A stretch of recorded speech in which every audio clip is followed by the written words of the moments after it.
Boom, boom, boom, boom, boom, Chenka. How's it going, everybody? It's the Flying Pig here on Flying Pig United for a bit of Monday analysis action for you guys.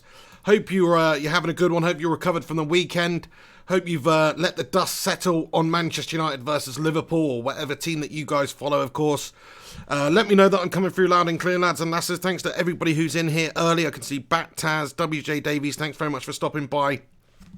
So where do we begin on this Monday analysis? So this show's all about just running down the Premier League action and also any major sort of football news headlines that we've got, looking at the table, all that sort of stuff. See what the implications are for Manchester United. And I must say that it is an absolutely gash situation that United find ourselves in.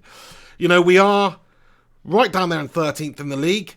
The point against Liverpool. Okay, look at the title of this video. You're probably thinking like, have I gone mad? Am I happy that we drew against Liverpool? Well, no, I'm not really happy that we dropped the 2 points there in the end because we were leading it. But if you'd have gone into that game and been told that you'd get a draw from it, I think most United fans would have taken it. And in terms of the actual tactical display by Manchester United and the performance against Liverpool for the most of the part of the game, for like 55 minutes of the game anyway, was actually really good. It was positive. I mean, it was tactically astute by Ole Gunnar Solskjaer to change the formation, to have a different look, a more defensive look, but also allow us to get forward. Pereira's very mobile, Rashford and James up there very mobile, hit them on the counter, let them come onto us, that sort of thing.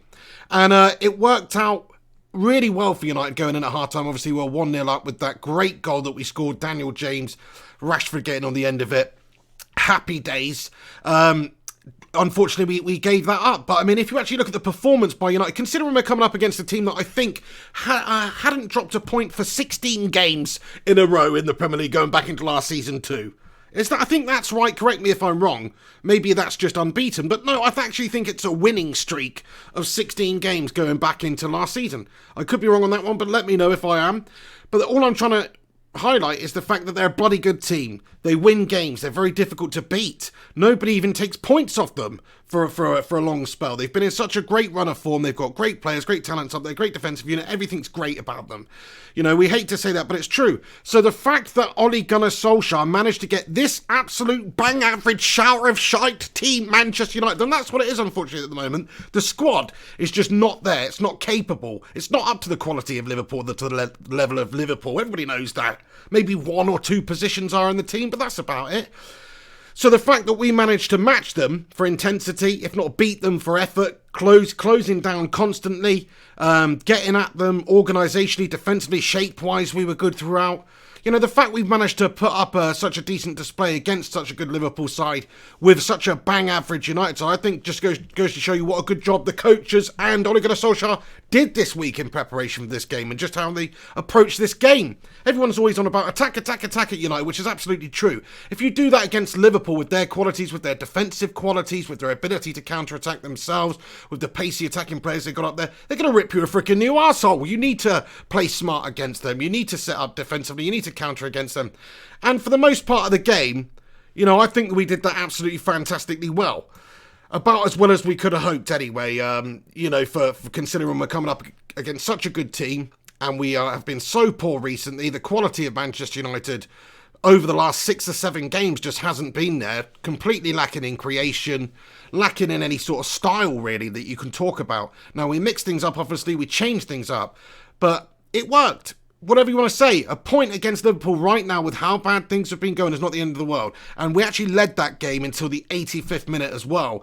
And okay, you can question maybe the substitutes a little bit late, maybe bringing Marcio on, bad move at that stage. You can argue these points, and I sort of have to agree in the sense that he could have done different things substitution-wise, that maybe it would have worked out differently, but maybe it wouldn't have.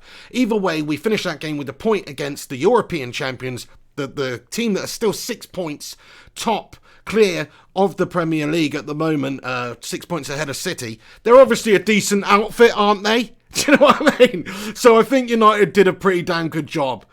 We just disrupted their flow, you know, the way that they play. We disrupted it and they didn't really have an answer to it. I mean, sure, they had some chance early on, that Firmino absolute sitter. Well, it wasn't a sitter, but it was an absolute shitter, is what it was, because he's absolutely ballooning. You know, they had a couple of clear-cut chances, that VAR incident. I mean, the VAR in this game was very annoying, to be fair, because after we scored that goal, and by the way, Divock Origi is an absolute pansy, isn't he, for his simulation there, because that's what it was. Do you know what I mean? Lindelof's barely touched him. Like, it might as well have been a gnat's wing that brushed across the leg of Divock Origi. But what does he do? Acts like he's been shot, throws himself in the air, and then he actually sort of studs up, puts his foot into Lindelof. It's an absolute disgrace. So it was a completely correct decision, that one, that both major VAR incidences were completely correct on revision. But I mean, it is annoying. It disrupts the flow of the game. We'd all thought we scored. There was a moment after Rashford put that ball in the back of the net where I was like, oh my god, I've just celebrated. I'm loving it, and oh my god, we're going to VAR. And what's this? Oh, they're showing a replay of Lindelof tapping Divock Origi. And oh, you never know what's going to happen. You never know which way it's going to go. So in that regard, VAR kind of sucks, but it did get the right decisions in the end. I think if you're talking about what the actual rules are, you know, the handball incident, Mane obviously threw, he's done, Lindelof put it past David De Gea, but Mane's, you know, infracted the rules there. The ball's hit him on the hand, so it doesn't matter if it's ball to hand, whatever it is. It hits the hand in the area. It is, you know, the VAR has to rule it out. So it was an absolutely correct decision there. All the decisions were right. Just want to say, everybody who's tuning in, we'll get back into the Monday analysis and stuff very, very soon, but everybody who's tuning in right now, thank you very, very much for stopping by on the channel. I can see there's a bunch of you in here. Alex Rudd, how you doing, mate? Great to have you in here. Super chats, actually, in comments.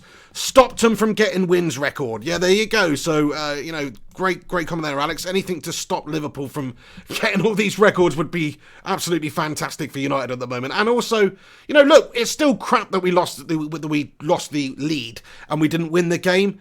But come on, man, like, they are a decent outfit. They are a good team. They've been beating teams non-stop for like 16 games in a row. I think they've done it, as I said, so it's pretty unbelievable. Thank you very much, Alex Rudd, for getting in there with your super chat there. Fun guy, how you doing, mate? Great to have you in here. Yash comments, Salah was not there. He would have changed anything. I mean, I don't know. I mean, he is obviously a quality player. In my opinion, he's probably their best player. Maybe not right now. Maybe, you know, Mane is a better player in terms of form, but I think Salah is obviously been their talismanic, their quality player for the last good few seasons, and he's one of the best players in the world, especially when he's on form. So I think that was quite important for us. But either way, if you look at the lineup that Liverpool had, sure, Divock Origi wasn't really bothering me out there.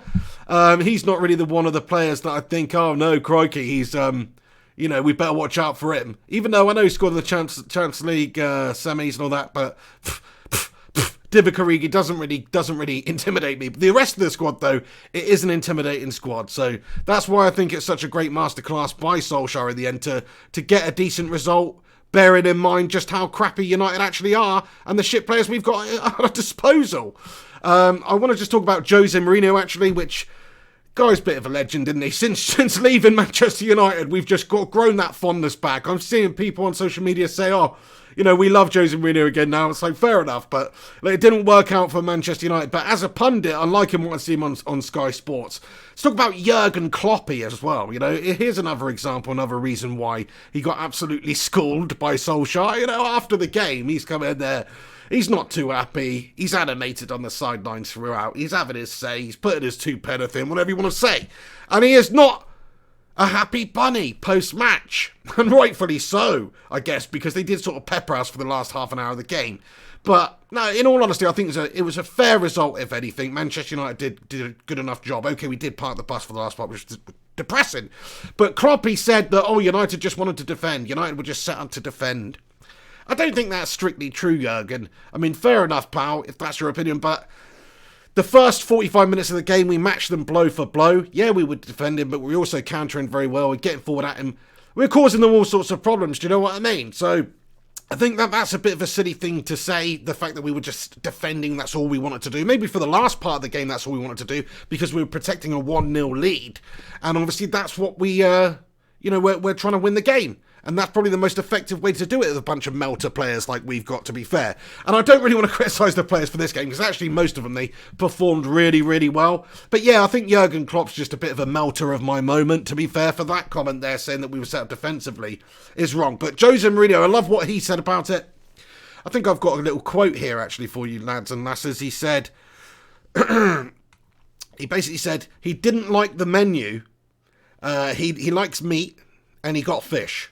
So he's basically saying because he never gets a result at Old Trafford, he doesn't like what's on offer at Old Trafford. And that seems to be the case with him, to be fair. I mean, he doesn't find it very easy coming in. If you look at statistically what's going on the last few seasons at Old Trafford when Liverpool come to play us, they don't do very well, and that's in the league games, and obviously Klopp's been there a few seasons. It's mostly Kloppy. He's having a freaking mare at United. He goes everywhere else and batters them, but he can't get a win over United for love nor money. For some unknown reason, I don't really know why.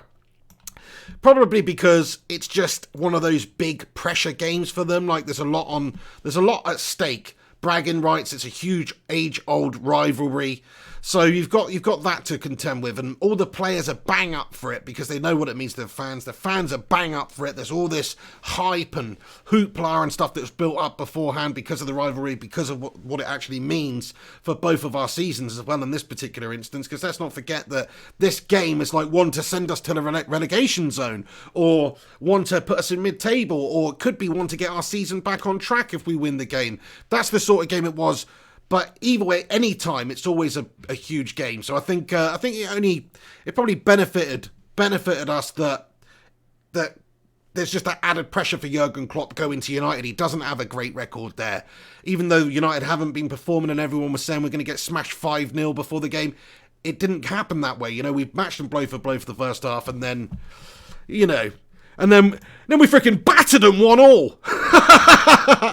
I mean,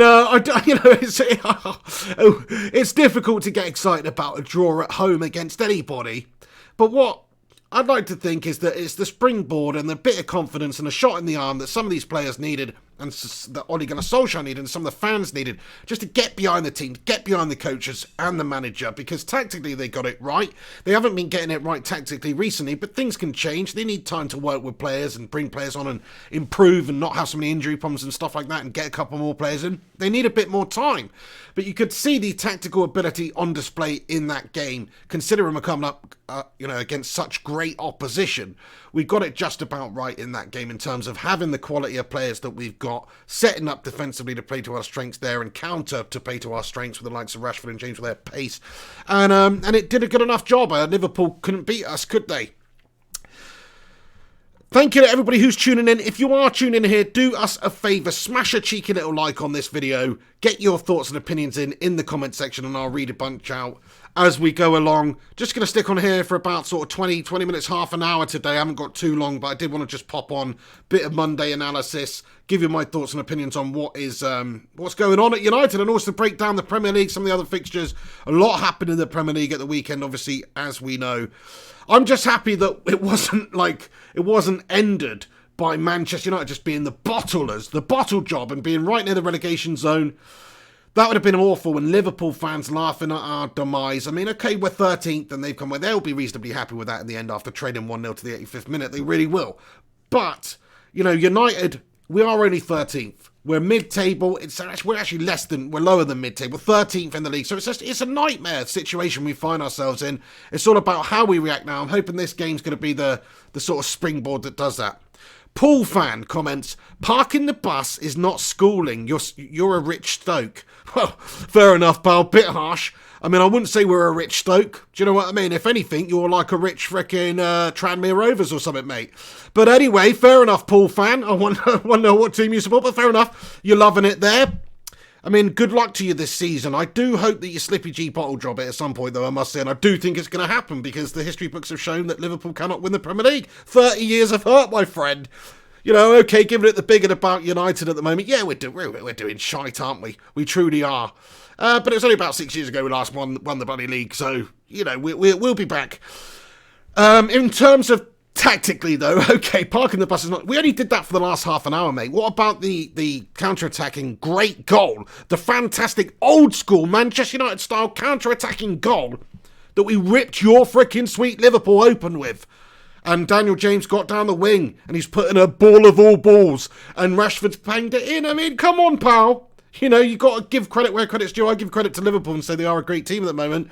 Well, I don't think we are a rich Stoke, because that was a fantastic counter-attacking move. In the first 50 minutes of that game, we did set out to try and nick the game and try and win the game. We did. Of course, we want to keep things tight at the back there. Liverpool got great attacking talents. They're a great team. They cut every team open week to week. So why should United approach it any differently? What we needed to do is defend and attack well when we get the limited opportunities. We know we're going to be out-possessed.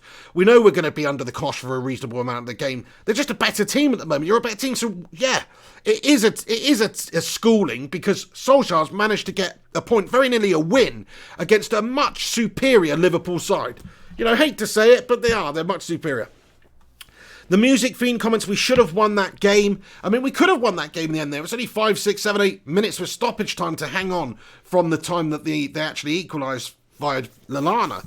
So, you know, fair enough. I think that they probably deserved the draw, considering United did sit back and defend, and I was a little bit annoyed about how for the last half an hour of the game we did completely park the bus and we didn't really try to match them blow for blow at all. It was just like backs to the wall. Anytime we get the ball back, hoof it up the pitch, they'll come back at us, hoof it up the pitch. There was nothing really going on in terms of counter-attacking in that second half much. So, you know, but at the same time, tired legs, as time goes on during the game, maybe they'll find a few more holes to exploit, and they do have quality players. So I think we just played the percentages there, did what we had to do, and hopefully try and see out the game. Now, it backfired in the end a little bit because we did concede anyway. Yash comments, we were the better team. If Pogba was there, then we could have won it. Well, okay, fair enough. If Pogba was there, we could have lost it. You don't really know, man. Like, fair enough, I know what you're saying. If Paul Pogba of France and Juventus and of occasionally greatness at Manchester United turns up, then we could have won it. But, you know, there's many games with just this season alone where I've seen Paul Pogba do nothing. So, I don't know. I want to see him do a little bit more stuff and actually have a decent run of form and show what a quality player he is. Everyone's just so quick to say he's world class and all this stuff. You know, but he needs to do it then. Do it. The Music Fiend says, just noticed the fresh shave. Yeah, I just buzzed it off a few minutes ago.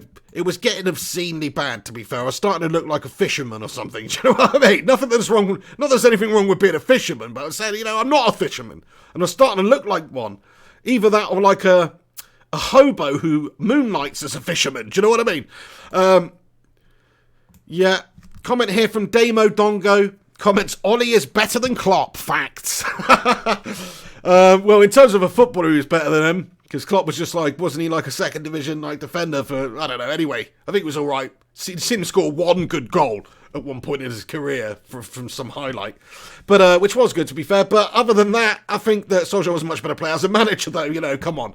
Klopp's obviously done well over the last few years, improving that Liverpool side. Yeah, they've invested and they've had some good players, but he's pretty much assembled and built that team and brought youngsters through, Alexander-Arnold and Robertson and guys like that are suddenly great players in the league. And that's all. It's a lot down to Jurgen Klopp, to be fair, so you do have to give him credit for the way that he's developed that Liverpool team. And also just the style. I mean, come on now. If we are being honest now, if we could have got Jurgen Klopp instead of any of the other managers at some point going back, forget that he's a Scouser. If this was before that, bearing in mind what he's done and the style of football that he likes to play, you'd have probably taken him, wouldn't you? You'd take him because he is a great manager and he's done a great job there. I mean, they've won the Champions League. So fair play. And many managers have come in since, you know, I've been alive and tried to win the Premier League with Liverpool. And last year they got 96 points and didn't win it. It was a crazy year for them not to win it. Man City just 1 point better than them. It was a championship winning display all season long for them, to be fair. But City just managed to pip them. This year, they're already 6 points ahead. They're right in the mix for it already. They're clear favourites to win the Premier League. They don't seem to be slowing down too much, even though they dropped 2 points against United, which is all the points they dropped all season. So, you know, they're obviously a very, very good outfit. Zephyr Gaming comments, Liverpool will bottle it. Yeah, I mean, I think they probably will as well. I know I was just saying, they're more likely to win it than any other season, but come on. They're going to freaking bottle it, aren't they? You're talking about the Slippy G Brigade here. Comment here from Nasri417 says, every time I watch him play, he spends the majority of the game on the floor, faking a concussion. Last my effort. I think, are you talking about Paul Pogba there? I'm not sure, but it sounds like you would be.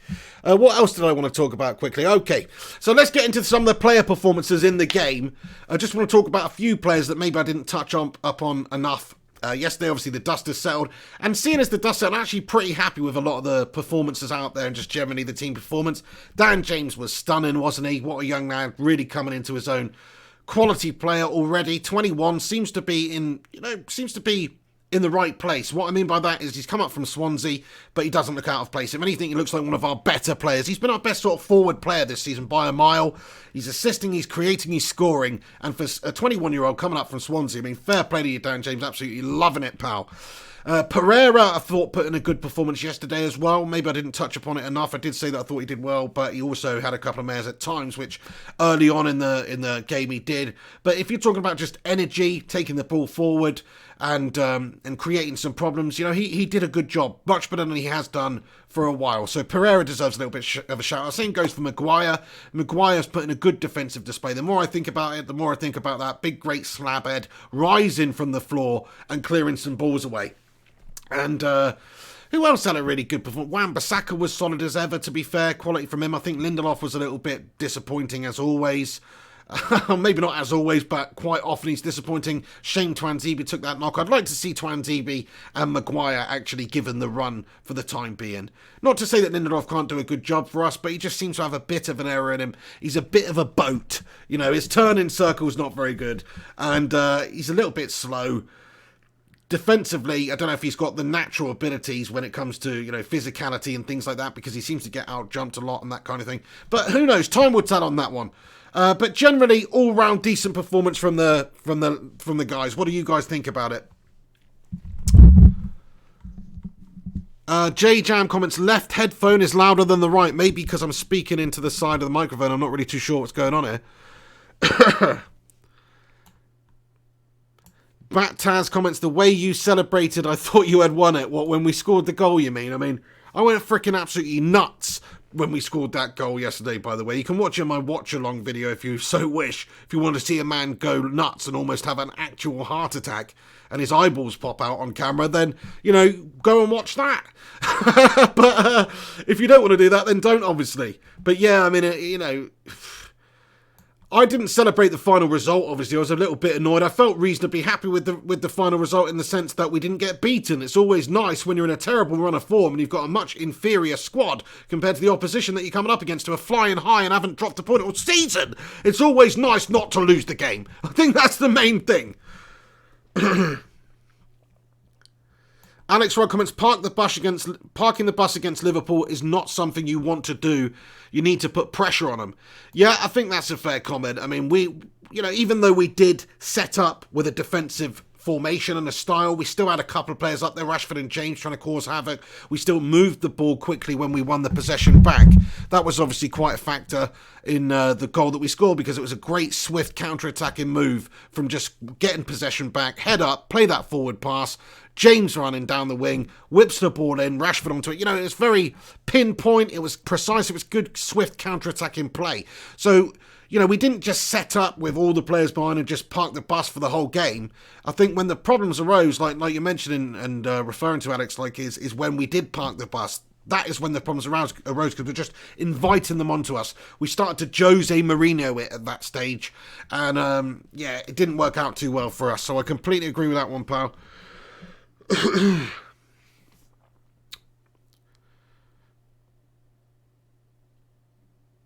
Damo Dongo comments: we are one world-class player away from conquering Europe. Not really too sure who you're talking about, whether you're talking about Man United or Liverpool there. Surely it can't be Manchester United, because we're many world-class players away from conquering Europe, to be fair. Kaiser Soze comments: United needs to get some decent players in January, or else I think it will be a very long and miserable season for them. Sorry, a bit of a unstructured Monday analysis episode today, just going right into the comment section straight away. It's because I don't have too long today, but I am going to get into the Premier League rundown after this comment here. Kaiser Soze: United needs to get some decent players in January. Yeah, I mean, we absolutely do. We've got a shite team. We need to bring some in. The problem is nobody wants to come in January. There's all this uncertainty at United at the moment. Even if we have a good run until then, we probably won't be in the European places, to be fair, with how things are going. So the chances are the players that we're interested in from other Premier League sides, like, for instance, Maddison. There's a lot of talk about Maddison all the time. and I do rate him, and he's somebody that I think could maybe add something to United. I don't think they'd part with him for anything less than a ridiculous amount of money. And this board with Woodward and stuff like that, they're just not prepared to spend that sort of money, I don't think, in January. So we might make a couple of signings. It might be a couple of younger lads. It might be another Dan James or something like that. But I don't think you're going to get a Declan Rice. I don't think you're going to get a James Maddison. I don't think you're going to get a Bruno Fernandes. Maybe Mandzukic or something like that, but not any of those big marquee players, I don't think, because it's just too difficult to persuade the other teams to get rid of them at that stage. Plus, like, James Maddison might be looking at it going, Leicester could get in the Champions League. Like, maybe we should just stick it out. So there's different factors that you have to consider, not just whether a player would actually come. Right, guys. Yeah, let me just have a look into... So the Premier League, obviously, it's wrapped up for another week here. And Manchester United played Liverpool yesterday. We drew 1-1. Everton got back on track at the weekend on Saturday. I'm just going to go into all the other fixtures now as a little rundown. They won 2-0 against West Ham. Bournemouth drew with Norwich. Aston Villa beat Brighton 2-1. Great win for them, finally. Chelsea 1-0 against Newcastle United, getting the business done there. Fair play to Frank Lampard. He's doing a decent job at Chelsea, to be fair. Considering some of the issues they had, the limitations of their squad, they're having to blood a few youngsters, bringing them on very well indeed as well, might I add, and also not being able to sign players, losing Eden Hazard. He's done well. After a ropey start, getting battered by United 4-0 opening day of the season, he's done a great job, hasn't he? Got to talk about that one. Leicester beat Burnley 2-1. You've got to appreciate Leicester City this season. They seem up for it again. Maybe they're not a one-season wonder. Maybe they can just break into the top four this season. I don't think they're going to challenge, obviously, for the title again. But who knows, they could just break into that top four. We're talking about Arsenal, but maybe it's going to be Leicester that breaks in there. Spurs drew with Watford. Watford at bottom of the league still, on 4 points. 3 points lower than any other team in the Premier League. And they went to Spurs and they drew 1-1. What a great result that is. If anybody's bottling it more than United are this season, then I'd say it's Spurs. Considering, I know they're higher than us in the league, but considering that they were in the Champions League final, they're in top four last season, they've had an even bigger fall from grace than Manchester United even. So can't wait to speak to Henry Hotspur on Wednesday about that one. Wolves won, Southampton won, was the other fixture there. Left, and Crystal Palace lost 2-0 to Man City. I believe that's the all of them. So anyway, there you go, and that is how the Premier League that's how the Premier League fixtures happened at the weekend. In terms of the table, what does that mean? Well, we've taken Liverpool's form down to not being all perfectly green, which is great, because obviously they were just on a complete tear of winning games. Now they've actually got a draw on their record this season. Get in there! But still, they're 6 points clear at the top of the table, with a goal difference of plus 14. They're doing very well indeed. Man City trying to breathe down their necks, but still 6 points are quite a considerable gap. But they, plus 20 goal difference. They are smashing it. They've lost a couple of games this season, which is uncharacteristic in this sort of 9-game period. But you'd expect them to cut that out. You'd expect them to take Liverpool all the way. And you'd expect Liverpool to bottle job it at some point. Because that is what Liverpool do. Leicester City, it moves them up to third. See what I'm saying about Leicester? And Chelsea moves them up to fourth. So Chelsea and Leicester City currently occupying the third and fourth spot in the at the top of the table. Let's just go down. Tottenham Hotspur, okay, they're having a mare. They're actually seventh at the moment, so it's not all too much to worry about. They're only 5 points off of the Champions League places, so it looks a lot worse, but in terms of actual recent performances and results, they've just been shite. United, we are on 10 points, down in 13th. The same amount of points as Everton, who were in the relegation zone the other week. But because they got a win, they're on the same points as United now. Nice one. That's not good. We're currently 2 points ahead of Newcastle United, who occupy the top spot in the relegation zone. And we are currently, 7 points off of the Champions League spaces. So we are having an absolute nightmare, aren't we? Whichever way you look at it. That win against Liverpool, which would have propelled us up to 8th, that would have been amazing. Like, we've had a nightmare not winning that game. So there you go, just a bit of a Premier League breakdown. In case you didn't know, I'm sure you all know. But I just want to get into the comments and read a few more of your comments out, lads and lasses, before I go. Archie comments, Lampard doing very well, no lie. Yeah, got him into the top 4 after the start they had. You know, I think fair play, he's doing a great job with them. And he seems to have a real good team unity. And the style of football they're playing as well. And the ability to grind that game out now. You know, it's a game that is easily losable, but they managed to just win it. Do enough to win it. The stuff that he's done for Tammy Abraham, bringing him on, and how he's done a great job and how he's performing and scoring goals. Same sort of thing with Mason Mount. Young players who, in terms of Premier League players, they were just Championship players last year. In terms of Premier League, they were nowhere last season. Do you know what I mean? They were in the Championship. But now they're actually seem like really good Premier League players. So I think Frank Lampard deserves a lot of credit for that. He's brought Tammy Abraham on amazingly well since he's been the boss there. And same thing for a lot of the players. So I'm actually quite impressed. I'm quite impressed with how Frank Lampard is doing at Chelsea. I didn't think he'd take to it so quickly. I mean, it's kind of annoying because obviously Solskjaer's had a bit longer, more money, all that sort of stuff, and we still haven't been able to do it. I mean, Chelsea's squad in some ways, even still, it's better than United. So, you know, maybe you should expect them to do slightly better, especially with some injury problems that United have had. But it's far from one of the best squads in the country, I think, Chelsea's. Yeah, it might be a top 6 squad, but I don't think it's like, you know, one of the best squads. So he's done a really great job to get them up there. Still, there's a long time of the season left. Phyllis's Big Blue Rabbit comments, good evening, Pig. Hope you are well, pal. Thank you very much. Hope you are too. Thank you very much for stopping by in here. Yeah, not too bad. Feeling a little bit rough again. Just after I kicked my cold or flu or whatever it was. I've got the old David Moyes disease again. Archie comments, where is the hen hiding? I don't know, currently in a bunker somewhere, trying to live down that past result of Spurs.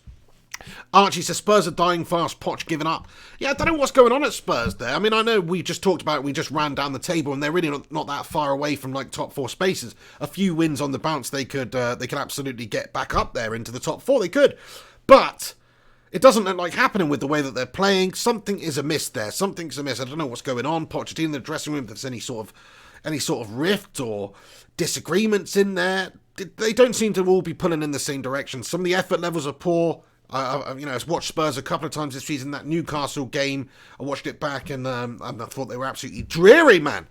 So I think they've got some problems and they've just been having all sorts of problems since then. And like I say, they've had the biggest fall from grace this season. Forget United. Okay, we are doing it absolute mares all over the place.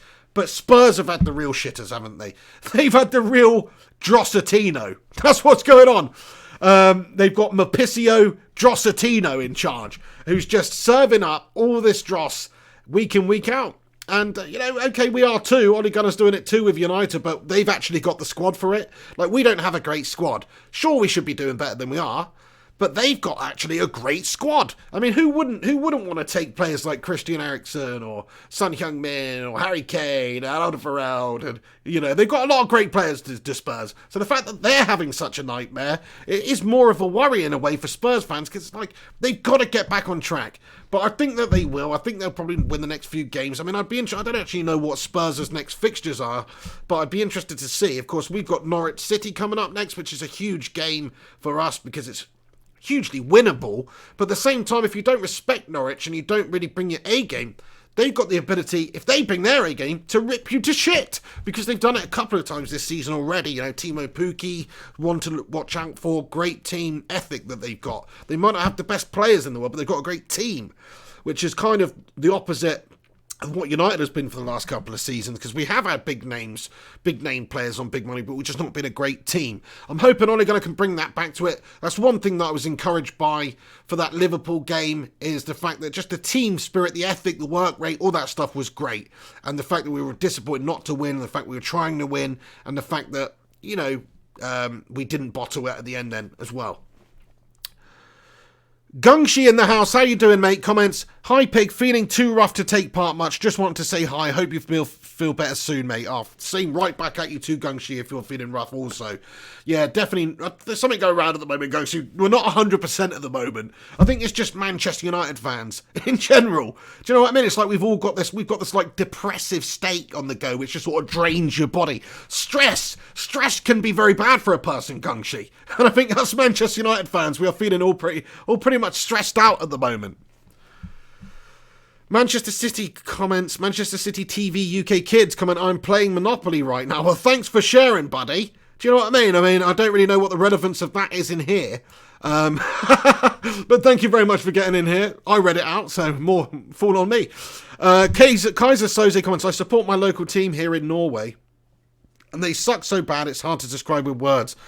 Possibly the worst football club in the developed world. Just got relegated to level 6. Wow, well, keep on supporting them, buddy. You never know, one day they might get there. Devil of River Ed comments, I don't give Klopp crying. What did he expect us to do? I don't get Klopp crying. What did he expect us to do? Play to a star to suit him so they could get an easy 3 points? It doesn't work like that, Scouser. Well said, Devil of a Red. 100%. I totally agree. Like, that's exactly what Jose Mourinho was alluding to at the end of the game there, where he said Klopp doesn't do well coming to United. He doesn't like what's on the menu. He wanted meat and got fish, and that's right. He wanted us to just be there for the eating. He wanted to just have his way with us, you know, sink his big old gnashers, those freaking German dentures, right into our ribs. And just gnaw away there. You know, I've heard about some German cannibals and stuff. But anyway, he wanted to do that, and he wanted to have his dinner with Manchester United, and we weren't up for serving that. No. Like I said, we are fishermen. We've gone down to the docks, and we've served them up a nice bit of halibut or something. And he wasn't too happy about that, but he should have been. Because he was very nearly served just a couple of freaking like potatoes. Do you know what I mean? With a loss. He very nearly lost that game. So if I was him, I'd calm down a little bit. Fair play to you, man. Right, guys. AK comments, how many players do you think we need to buy, Pig? I'd say 4. You know, I'm not saying we're going to get them all in January, but I would actually say 4. I think if you look at our biggest problem areas in the team, where are they? Well, mostly in the midfield. I think we could do with a defensive-minded midfielder, somebody like a Kante or someone like that to just be really good, solid defensively for us, allow the other players to create. I think we could do with a creative midfielder too. Somebody like, you know, a Bruno Fernandes or maybe a James Maddison, just a more of an advanced midfielder there who can maybe score some goals too.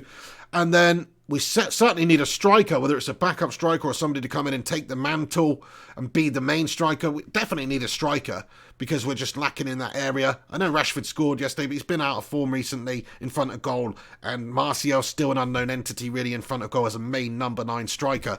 So I think a striker's definitely a position we need to improve. And then right wing, I would say, or you know, we've got Daniel James on the left wing, fantastic. Right wing, I think we could do with another great quality winger to just create for us, because we are lacking in creativity at United. Gumshy comments, for F's sake, Pig, don't make me laugh, it's hurting my head. German cannibals, indeed, mate. I mean, you know, you don't often hear about people eating other people in the developed world, but when you do, it's often in Germany. And no offence to, you know, Burgit or Heiko Firestorm Tiger or Maximilian 7 or anybody who watches this back, who I know are German people that are subscribers, and we love the Germans. Do you know what I mean? Ich liebe dich, Germans. But in terms of actual eating people, just saying. Steve Buckley, thank you very much, mate. Shout out to you. Right, lads and lasses, I think I am actually going to wrap this one up now because I've got to pretty much get on with it. I've just seen the time. But I wanted to just jump on here with my thoughts on the weekend's football after the dust settled, on Manchester United, on Solskjaer, on Klopp, all that good stuff. I hope you've enjoyed me rambling on. I really enjoyed all your comments, getting involved with the live chat along and watching along with me. Thank you very much for interacting and getting in here. Much appreciated to everyone that does. Shout out to you all. If I've not responded to you, you know it's the usual drill. Come back in a few minutes once this is finished and get your thoughts and opinions in the comments section, and I'll respond to them in due course. Thanks to everybody who did. I haven't had a chance to reply to everybody from last night yet on the match reaction and stuff who's commented, so apologies if I've not commented on that, but I will get back to you later on tonight as well. So thank you to everybody who watches this show, though. Monday analysis, I've got a cheeky little video coming for you tomorrow. And of course, Wednesday it's the Pig and the Hen show. Thursday it's the Europa League. So we've got a bit of a jam-packed week on the Flying Pig United channel. Might even do a sort of preview for that game. We shall see. The Music Fiend, Phyllis's Big Blue Rabbit, AK, Steve Buckley, Devil of a Red, Manchester City TV, UK Kids even. I'll give you a shout out. It's actually vids, not kids. What am I on about? You. Shout out to you. Gungshi, hope you're feeling better, mate. Have a good one. Akil Rashid, shout out to you. Everybody else, thanks for stopping by. Do us a favour, smash a cheeky little like on this video. You know you want to, you know it makes sense before you go. Support the pig, support the Flying Pig United channel, it'd be much appreciated. And also, please give it a share on social media if you're that way inclined. Each and every one of you, really appreciate all of you guys tuning in. We're almost at 23,000 subscribers on this channel, by the way. This little pokey channel, this little pokey flying pig of Manchester United channel with a hat. We're almost at 23,000 subscribers. So that is awesome. Tell a friend. Sign up with your granny's account. Whatever you need to do. Let's get us to 23,000. But seriously, thanks to everybody who does tune in and watch these videos. Have yourselves a bloody good week. Keep a lookout for the vid tomorrow. And also the Pig in the Hen show. Come back for that on Wednesday. Have a bloody good one. I'll see you soon. This is the Pig. Take it easy. Come on, United. Have some of that, Scousers, I suppose.